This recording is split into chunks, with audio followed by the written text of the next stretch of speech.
respecto a este hito, ¿no? También inspirado en el cómic, ¿cierto? Que desarrollaron ahí el F. Ortega y que pone ahí un trabajo muy interesante en términos de una puesta en escena para un relato de aventuras, que no es tan obvio ver en teatro un relato de aventuras, porque lo que en general en el teatro tiene los límites, ¿no? De la escena. Así que cuéntanos cómo fue que fueron desarrollando entonces las posibilidades de meter al público arriba de un barco, que es lo que nos pasa cuando estamos viendo Mochadic. Bueno, pues simplemente consideramos eso, que esta historia era una aventura y hablaba de la aventura como modo de vida, ¿no? Como antídoto al miedo, y que nosotros teníamos que abordarlo como una aventura también. Entonces, pues te diría que optamos por la opción más difícil cada vez en cada uno de sus 19 cuadros, y si bien pudimos haber solucionado la ballena con una miniatura de 15 centímetros, pues decidimos 8 metros de ballena y consideramos, pues bueno, que debíamos lanzarnos a lo que nos daba miedo, a lo que nos parecía más difícil, más aventurero, para que se viera esa aventura, se sintiera esa aventura. Uh-huh. Bueno, conversamos con Miguel Bregante, director de Mochadic. Perdónanos, Miguel, los cambios. Son cosas que pasan en la radio en vivo. Esta obra va a regresar al Teatro UC a partir de hoy día mismo, 27 de julio al 19 de agosto. Va a estar de jueves a sábados a las 20:30 en la sala Ana González, en el primer piso del Teatro UC, que está ahí en Plaza Ñuñoa, Jorge Washington 26. Y como yo les comentaba, esta obra ya estuvo en ese escenario. Quería preguntarte, Miguel, respecto a lo que fue esa experiencia y cómo ustedes evalúan la reacción de la gente a esta invitación, a esta aventura al que ustedes, como describías recién, les están invitando. Pues fue una experiencia fenomenal. Siempre hemos tenido muy buena relación con el Teatro UC, y la verdad que presentar ahí tiene el formato, el tamaño y el cariño que más nos acomoda. Es donde la creamos, porque es un espectáculo creado en coproducción con ellos, pero además el ir a trabajar día a día a la sala del teatro, el verse cada día con las personas que trabajan ahí, que son un auténtico amor de personas, pues yo creo que hizo de este trabajo lo que es, el espacio que nos dieron para crear, el apoyo, el consejo, la asesoría, pues fue una maravilla. Y luego además tuvimos el premio, digamos, de que fuera la obra más vista de 2019 del Teatro UC, y que enseguida empezaran a salir otras temporadas. Entre medias ha sucedido una pandemia, y entonces, pues, por suerte o por desgracia, ahora Mochadic está teniendo una segunda vida y vuelve a los escenarios de Chile, vuelve a nuestro querido Teatro UC, donde esperamos otra vez pues que nos vaya muy bien, porque es una obra muy popular, es una obra que gusta mucho a la gente y que, bueno, pues como has dicho tú bien, te hace meterte en la aventura y sentirte parte del barco, parte de este mar, parte de este gran naufragio.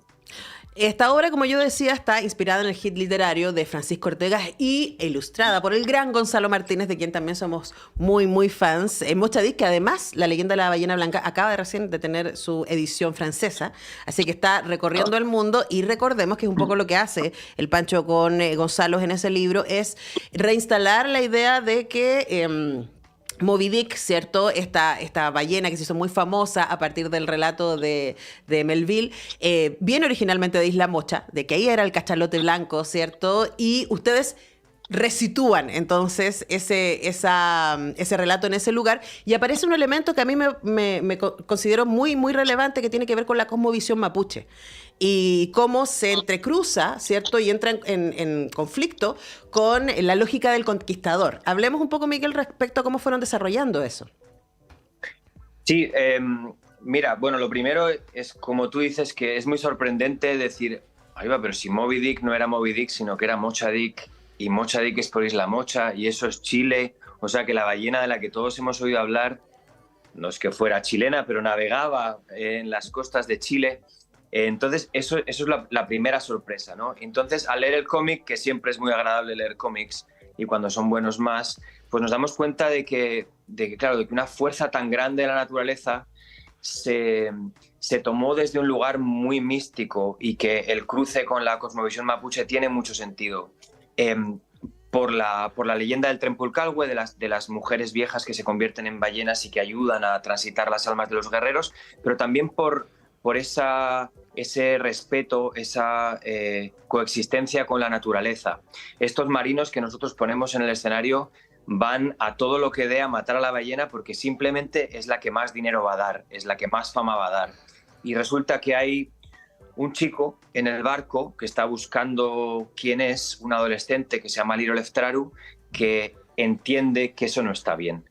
De una forma muy, yo diría muy natural. Dice, esto no puede ser, o sea, cazar podemos cazar, alimentarnos podemos alimentarnos, pero esta ambición tan desmedida no puede ser. Y resulta, y eso es lo mágico, que no es el único. Y entonces arma equipo con una chica que va disfrazada de chico para poder trabajar y en el barco, y juntos boicotean o tratan de boicotear este viaje. Entonces yo creo que eso es lo interesante, que esa visión que podemos situar en un lugar muy místico y a veces un poco lejano no lo es mucho más sencilla que eso es. Pero ¿por qué tenemos que matar a todo bicho viviente? ¿Por qué tenemos que matar a esta ballena solo por ser grande o distinta o porque nos dé miedo, ¿no? Yo creo que eso es lo que pone de forma muy llana y muy tranquila Mochadik en el escenario, y creo que el público lo recibe de buena manera y cumple la doble misión, ¿no? De contar esta aventura, de divertirnos, pero también de ponernos un poco en onda con esa visión que es muy interesante. Claro, y además visión que ha demostrado ser muchísimo más sostenible en todo el sentido de la palabra, ¿no? Porque, claro, recordemos que el relato de Mochadik y también el de Moby Dick es un relato que se instala justo en el cambio de siglo, ¿no? Del 19 al 20, entonces estamos ahí justo como en la obsesión de cazar las ballenas por su aceite, por su carne, etcétera. Y por supuesto esta ballena blanca, mítica, además hay un tema que tiene que ver con el ego de los conquistadores, ¿cierto? De poder ganarle a este monstruo, y ahí aparece entonces esta tensión. Ahora, hay que decir, si ustedes no han visto obras de La Mona Ilustre, que son muy entretenidas, y no me extraña el entusiasmo de Miguel Bregante, su director, por el cómic, porque es algo que aparece de alguna manera, ¿no? No en la lógica que uno podría decir de teatro-cinema, pero sí en la manera, porque no hay tanto trabajo con el audiovisual, pero sí en la manera en que ustedes construyen la imagen de la escena. Ustedes, a partir de ciertos elementos, construyen un barco, ¿no? Y uno siente que está viendo un barco, aunque claramente no hay un barco en el escenario, pero hay un ejercicio que ustedes hacen a partir de los elementos materiales para estimular la imaginación de los espectadores y espectadoras. Cuéntanos, Miguel, desde ese lugar, la inspiración que tienen para poder generar esta materialidad imaginativa con la que juega La Mona Ilustre. Sí, mira, nosotros siempre hemos estado muy relacionados con los objetos, con la manipulación de espacios, de marionetas también, y desde el principio, y no sé exactamente por qué, nos ha gustado mucho que se viera el truco, que nosotros manipular a la vista y ser tan precisos, tan cuidadosos, que el público decide, digamos, embarcarse en esa magia, ¿no? No ocultar a los manipuladores, sino que los ves ahí y entonces añades una capa al relato. Si tú estás viendo, como en Mochadik pasa, a unos actores moviendo una tarima arriba y abajo para generar el movimiento del barco, pues no solo estás viendo el movimiento del barco y el efecto del barco al que llega agua, caen palos, caen cosas, sino que además estás viendo el esfuerzo que estos marineros realmente y el sudor que les cae, que tenían que tener cuando estaban en ese barco. Entonces estás contando más de un relato, y más aún, y esto lo hemos ido aprendiendo con los años, esto involucra al público de una manera muy especial, porque no se entrega el material mascado, se entrega la fórmula, la visualidad, la poesía, y el público se involucra con eso. Y eso es lo que nos ha pasado desde siempre, que generamos mucha involucración y aspiramos mucho al público al escenario, y esa aspiración provoca una gran empatía con los personajes, una gran empatía con lo que está pasando, porque de alguna manera uno lo podría estar haciendo. ¿Me explico? Es algo próximo, es algo artesano, es algo construido ahí, a la fuerza, a la maniobra, con cuidado, con cariño. Entonces eso pasa, yo creo que eso nos ha hecho próximos a nuestros públicos, tanto en Chile como en el resto del mundo. Estamos conversando con Miguel Bregante, director de Mochadik, que regresa al Teatro C después de muchas presentaciones a lo largo de nuestro país, después de ser la obra más vista de Teatro C en el 2019 y recibir estupendas críticas. Y tanto así te diré, Miguel, que yo veo bastante teatro para este programa y que apenas yo recibí la información de que Mochadik regresaba a la cartelera, le dije a nuestra productora Tania, tenemos que hablar de Mochadik porque es una obra que de verdad la gente debería ver. A mí me parece que es teatro muy entretenido, es muy emocionante y no es para nada ligero. Tú dijiste que presentaba estas tensiones respecto a la cosmovisión occidental depredadora versus la mirada de la cosmovisión mapuche de una manera muy tranquila, y yo no recuerdo que la tranquilidad haya sido algo que a mí me haya acompañado mientras veía Mochadik, y después porque es bien estremecedora. O sea, suena como, es una aventura, pero es una aventura oscura, digámoslo, ¿no? Entonces quería preguntarte respecto a eso también. Desde el 2019 hasta ahora han pasado un montón de cosas, qué decir en este país, un montón de cosas. ¿Qué tiene para ustedes como compañía, qué les está mostrando de nuevo esta misma obra que venían haciendo? Mira, nosotros siempre hemos tratado temas muy cercanos a nosotros, y los montajes que mejor nos han salido son los que hablan de un enamoramiento, de una amistad, de una traición, de un miedo. Yo creo que el tema del miedo es algo que pone encima de la mesa este montaje, ¿no? Cómo yo convivo con los cadáveres de mi armario, cómo convivo con lo incierto que tengo por delante. Y la verdad es que lo que sentimos en aquel momento y lo que seguimos sintiendo ahora es que si no somos capaces de saltar a un barco que es un cascarón de nuez, a navegar encima de un mar lleno de monstruos, pues es complicado que echemos para adelante la vida. Y eso sigue pasando hoy. Hemos pasado un tiempo de mucho miedo, hemos pasado un tiempo de pandemia y hemos pasado, bueno, en Chile concretamente, un montón de vaivenes que hacen que el futuro pues se pueda ver incierto. No, ni siquiera me quiero meter en si lo es o no, pero en el fondo salir de casa, echar el paso adelante, animarse y echar a andar incluso sin saber con qué rumbo, creo que eso es lo que pone en este espectáculo, y creo que eso es bastante imperecedero, es bastante transversal y bastante para siempre. Y creo que por eso se vuelve a Mochadik, por eso sigue teniendo su vigencia.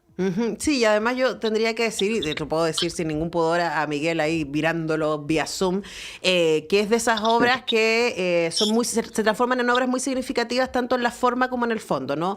Tú estás hablando de el sentido que tiene y el tipo de reflexiones a los que invita, porque como tú dices, no es una obra pedagógica en términos de estos son los buenos, estos son los malos, y hay una sola mirada al respecto, sino más bien hay una invitación a que seamos nosotros, los espectadores, quienes saquemos reflexiones respecto al relato que ustedes nos cuentan.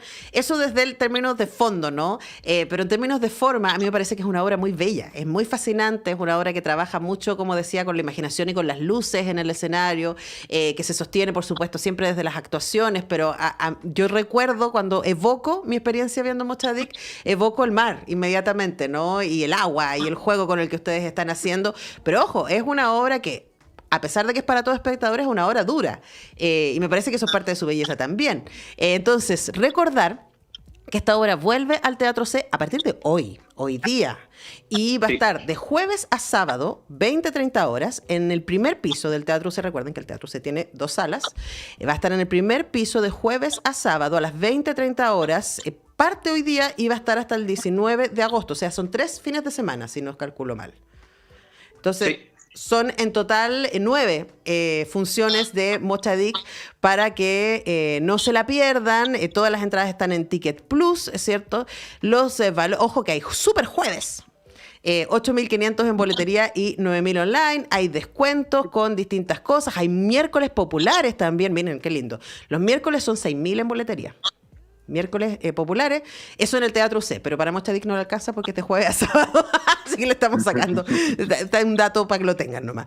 Y entonces las entradas van desde 8.500 hasta 12.000, pero ojo que también hay descuentos para estudiantes y para adultos mayores, para que no se pierdan esta estupenda obra de La Mona Ilustre. Hemos conversado con su director, Miguel Bregante. Muchas gracias, Miguel, por este tiempo. Perdónanos por las confusiones, son cosas que pasan en el Zoom y en la radio en vivo.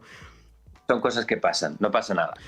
Te mando un abrazo y ahí estaremos para aplaudirles prontamente. Que estés muy bien. Muchas gracias, un abrazo. Bueno, nosotros despedimos este semáforo de hoy día, que ha estado un poquito ahí revuelto, pero divertido igual. Si eso es parte del encanto de hacer radio todos los días. Volvemos mañana a las 10 con nuestro querido Pancho ahí en los controles, con Manuel en la salida en la imagen y con nuestra Tania González en la producción. Ya nos vemos. O Brasil do